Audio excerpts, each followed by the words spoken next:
A shopkeeper sells his goods at 25% loss on selling price, actual loss percentage. Same అన్ని question ఇక్కడ ఏంది 25% loss అంట, ఓకేనా. 25% loss ఎవరి మీద, 25 డివైడెడ్ బై 100.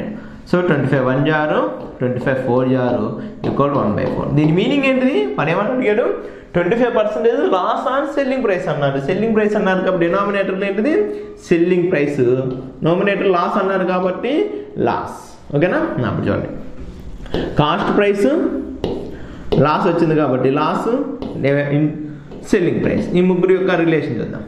సెల్లింగ్ ప్రైస్ ఎంత 4 రూపీస్, తనకేం జరిగింది 1 పార్ట్ లాస్ వచ్చింది. అంటే కాస్ట్ ప్రైస్ ఏమైంది చూడండి, సెల్లింగ్ ప్రైస్ 4 రూపాయలకి అమ్మాను, అయినా సరే నాకు 1 రూపీ లాస్ వచ్చింది. అంటే 5 రూపాయలు కదా నేను కొనుక్కొచ్చుకున్నది, 5 రూపీస్. అంటే 5 రూపాయలకి తీసుకొచ్చి 1 రూపీ లాస్తో 4 రూపాయలకి అమ్మేశాను. యాక్చువల్గా లాస్ పర్సంటేజ్ ఎంత వచ్చింది, లాస్ పర్సంటేజ్ ఈక్వల్ టు ఎంత వచ్చిందో మనకు లాస్ 1 రూపీ వచ్చింది. అవుట్ ఆఫ్ ఎంతకు గాను 5 రూపీస్ గాను ఇంటూ 100%. సో పర్సంటేజ్ 1 జారు 20 జారు. సో ఎంత లాస్ వచ్చింది నాకు, యాక్చువల్గా 20% లాస్ వచ్చింది.